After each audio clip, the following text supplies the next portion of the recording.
অবশেষে প্রীতি ফিরল রনের কাছে। রন প্রীতি এখন একসঙ্গে আছে। এদিকে রনের শরীর অনেকটাই খারাপ। কেন কি হয়েছে প্রীতি সবটাই খুলে বলবে তোমাদের সঙ্গে।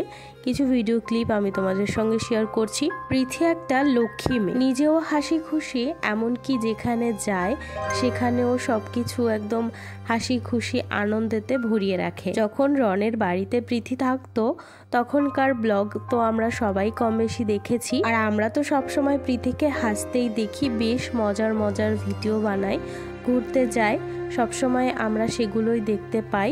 আর সেগুলো দেখে আমরা ভাবি যে প্রীতি আর রনের মতন সুখী আর কেউ নেই। প্রীতি কিন্তু নিজেও এটা বলছে যে সবার জীবন কিন্তু একই রকম, সুখ দুঃখ ঝামেলা অশান্তি, ভালো থাকা ভালো না থাকা সবটা নিয়েই কিন্তু সকলের জীবন। আমার মনে হয় এমন কেউ নেই পৃথিবীতে যার জীবনে কখনোই দুঃখ আসেনি। আশা করছি দুজন একসঙ্গে থাকলে সব কিছুই বদলে যাবে। বেশিরভাগ ভিউয়ার্সদের ইচ্ছা যে প্রীতি রন আলাদা থাকুক, একসঙ্গে থাকুক, ভালো থাকুক। বলতে গেলে এটাও আমি চাই।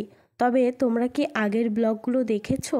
যখন প্রীতি রনের বাড়িতে সবাই মিলে একসঙ্গে, রনের মা, প্রীতি, রনের দিদি সবাই মিলে অনেক আনন্দর মধ্যে দিয়ে আমাদের সঙ্গে ব্লগ শেয়ার করত। প্রীতি যেমন রান্নাবান্না কিছুই জানে না, এরকমটা সব মেয়েদের সাথেই হয়।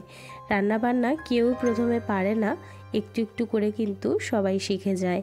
আর এমন একটা সময় আসে যখন সে পাক্কা গৃহিণী হয়ে যায়, একদম পাকা রাঁধুনি হয়ে যায়। আশা করছি প্রীতিও এমনটা করতে পারবে। ভিডিওর কমেন্ট বক্সে গিয়ে দেখলাম সবাই কম বেশি অনেক কমেন্ট করেছে যে দিদি ভাই আস্তে আস্তে সবটা শিখে যাবে, রান্নাবান্না এমন কোনো কঠিন কাজ নয়, তুমি না হয় ইউটিউব দেখে রান্না শেখো। ইউটিউব দেখে রান্না হয়তো প্রীতির শিখতে হবে না, কারণ রন খুব ভালো রান্না করে, রনই প্রীতিকে শিখিয়ে দেবে। প্রীতি মুখ খুলবে কি খুলবে না, কিছু বলবে কি বলবে না, এবারে প্রীতির মুখ থেকেই শুনে নাও। রান্না শিখেছি, আবার না হলে বলে যা রান্না শিখেছি শাশুড়ির কাছ থেকে রান্না শিখেছি, আমার বলতে হলে বলতে হবে কি বরের কাছ থেকে রান্না শিখেছি, এটা গর্বের।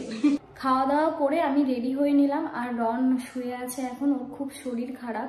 এর আগে ডাক্তার দেখিয়েছে, ওষুধ খাচ্ছে, কিন্তু জ্বরটা কিছুতেই কমছে না। সারাদিন যেমন তেমন ভাবে কাটে, রাত হলেই ওর জ্বর আসে। তাই আমি আজকে ভেবেছি একটু রক্ত পরীক্ষা করাতে ওকে নিয়ে যাব, তার জন্যই রেডি হলাম। আর এখানে বসলাম তোমাদের সাথে কিছু কথা শেয়ার করার জন্য।